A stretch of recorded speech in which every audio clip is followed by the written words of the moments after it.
Ну, мне, конечно, наверное, как писателю, который занимается историей, проще было бы оглянуться назад, да, потому что герои моих произведений действуют 400 лет назад, 300 лет назад, главные герои моих пьес, вот 200 лет, 100 лет назад.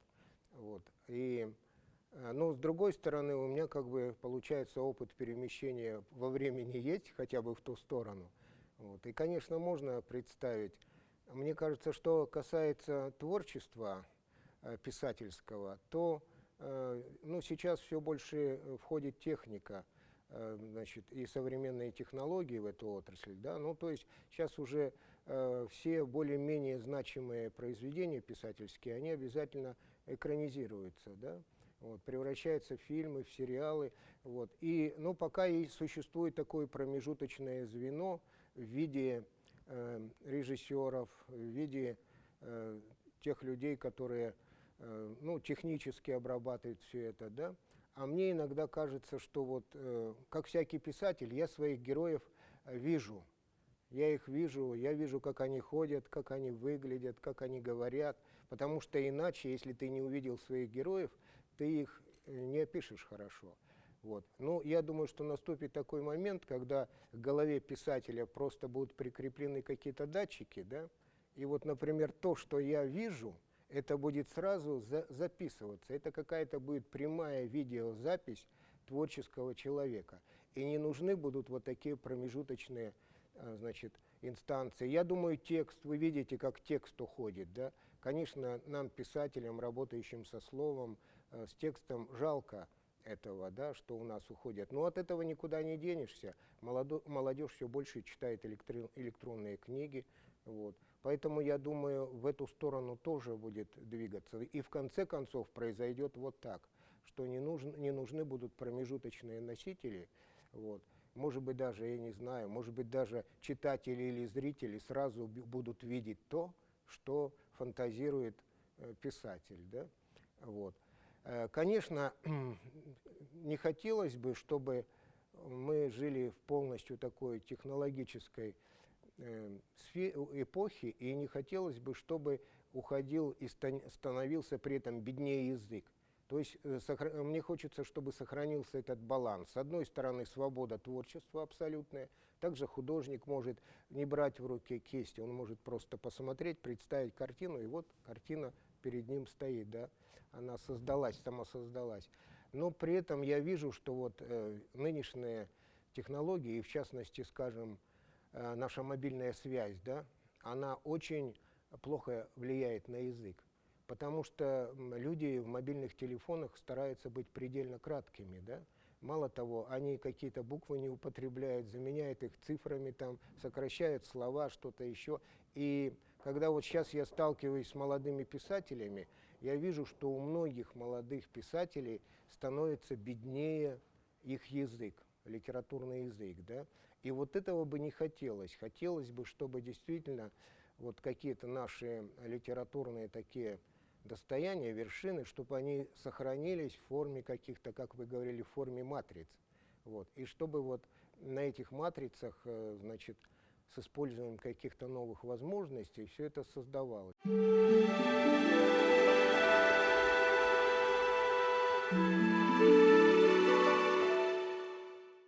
Я по первому своему образованию геолог. И поэтому, как геолог, я тоже, значит, во времени перемещался постоянно, работая своим геологом, потому что геологи, ну, работают с какими-то эрами, эпохами, периодами, которые на миллионы лет уходят. И с точки зрения геологии, например, 1 миллион лет — это, ну, почти минута. Вот, 100 лет — это совсем немного. Я думаю, что, конечно, вот в эту сферу тоже придут какие-то новые технологии. Они уже приходят. То есть в мое время, когда я работал на разведке алмазов, значит, рабочие у нас копали такие шурфы, пробивали 25-30 метров глубиной, маленькая такая выработка, чтобы определить, есть ли там кимберлитовая трубка под нами или нет. Вот, конечно, это очень затратно, да, очень медленно, неудобно. Потом появились какие-то геофизические методы, с помощью которых, ну, сейчас недостоверно, скажем, на 100%, но можно какие-то контуры определить. И я думаю, что наступит такой момент, когда будут такие приборы, которые тоже наши недра с легкостью будут сканировать, да? Вот, так как сейчас сканеры это делают. И, значит, геология тоже станет такой отраслью. Ну, достаточно будет просканировать какую-то площадь, да, и вы сразу видите, здесь у вас золото, здесь у вас алмазы, здесь на такой глубине. Я думаю, это наступит обязательно, потому что технологии к этому идут.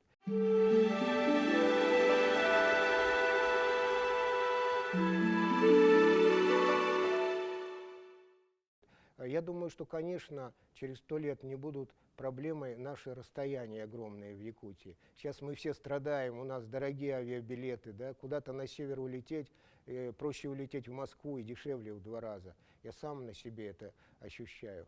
А там, я думаю, разовьется, конечно, уже обязательно будет малая авиация.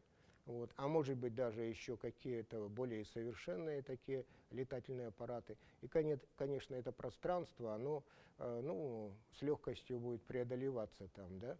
Вот. Мы можем по нашей Якутии там, на воскресенье поехать на берег, полететь на берег моря Лаптевых, там, полюбоваться экзотикой, или, значит, куда-то еще, в горы улететь.